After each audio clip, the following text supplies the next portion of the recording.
गौ सेवा से बढ़कर कोई भी काम नहीं है। गावो विश्वस्य मातरः।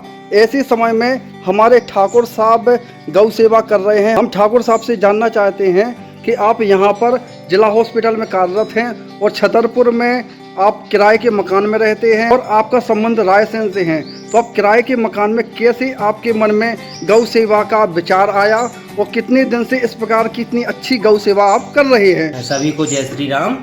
और मैं बताना चाहूँगा कि गाय के लिए मैं एक दिन लंच तो पिछला शुक्रवार था, तो मैं दोपहर को लंच करने आया हुआ था यहाँ पे।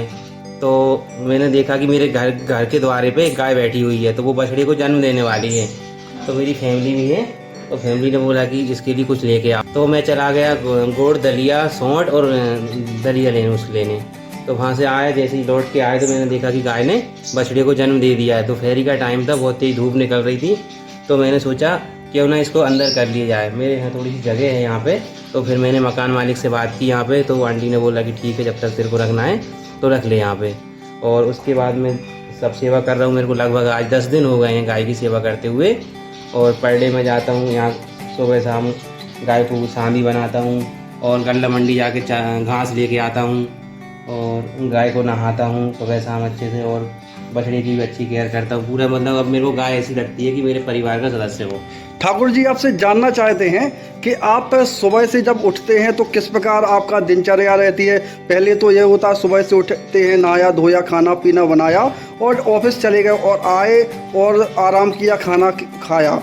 लेकिन अब आपके घर में गाय आ चुकी है, साथ में उसका छोटा सा बछड़ा भी है।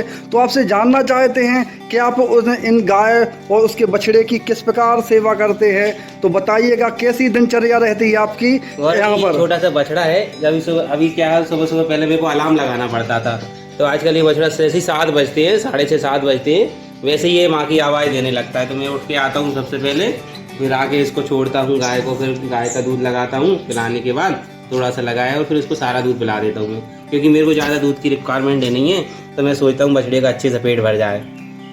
ठाकुर जी, एक और बात आपसे जानना चाहते हैं कि छतरपुर में लोग गौ सेवा तो करते हैं, गौ सेवा की करने की इच्छा भी रखते हैं, लेकिन गौ सेवा नहीं कर पाते हैं। उनके मन में काफ़ी विचार रहते हैं। परिणाम ये होता है कि गाय सड़कों पर, रोड पर घूम रही है। तो आपसे जानना चाहते हैं कि इतना समर्पित भाव आपके गाय के प्रति क्यों आया और कैसे आया? गौरव जी, मैं एक छोटी सी जगह से बिलोंग करता हूँ, रायसेन में, डिस्ट्रिक्ट रायसेन में छोटा सा गांव है मेरा। वहाँ पे तो बचपन से ही मैं गाय मेरे पास रही है घर पे, तो स्टार्टिंग से ही गाय के प्रति बहुत समर्पित भावना है। दिवाली पे पूजा होती है, होली पे पूजा होती है। ठाकुर जी, आप गौ सेवा करते हैं, आप बछड़ा हाथ में लिए हुए हैं, तो आपसे जानना चाहते हैं कि गाय का वैज्ञानिक और धार्मिक महत्व। गौरव जी, गाय का धार्मिक महत्व ये है कि गाय के रोम रोम में देवताओं का वास है, और वैज्ञानिक महत्व ये है कि गाय की रीढ़ की हड्डी से एक सूर्य केतन नाम की नस निकल के दूध गाय के थन तक जाती है ना, और उसकी के कारण गाय का दूध का रंग पीला होता है। और गौरव जी, पहले के ज़माने में, पहले के टाइम में लोग राजा महाराजा लोग स्वर्ण भस्म खाए थे, लेकिन आज ये है कि आप नित्य प्रतिदिन अगर आप एक टाइम भी अगर गाय का दूध लेते हो तो आपको जो स्वर्ण कण प्राप्त होंगे, जो लोग राजा महाराजाओं को भस्म खाने से, स्वर्ण भस्म खाने से प्राप्त होते थे। और दूसरा, गाय का वैज्ञानिक महत्व ये भी है कि गाय के नित्य सेवा करने से एक हेपेटाइटिस बी की जो बीमारी है, जिसका केवल प्री प्रिकॉशन है, अगर टीकाकरण हो जाए, उस टीकाकरण है तो उसको नहीं होगी। अगर टीकाकरण नहीं है, अगर वो बीमारी हो गई किसी को, तो उसका कोई इलाज संभव नहीं है। लेकिन एक शोध में यह आया है कि गाय की अगर आप नित्य सेवा करते हो तो ये बीमारी से आप निजात पा सकते हो।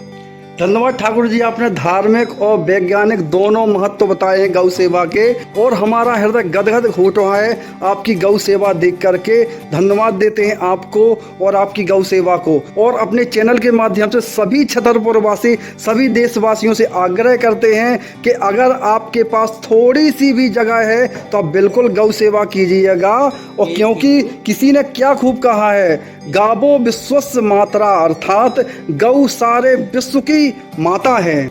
और दोस्तों, आपको पता है कि हमारे बागेश्वर धाम के पीठाधीश धीरेन्द्र कृष्ण शास्त्री ने सभी लोगों से आग्रह भी कहा है, उन्होंने एक स्लोगन भी दिया है कि एक हिंदू एक गाय, अर्थात प्रत्येक एक हिंदू को एक गौ की सेवा करना चाहिए।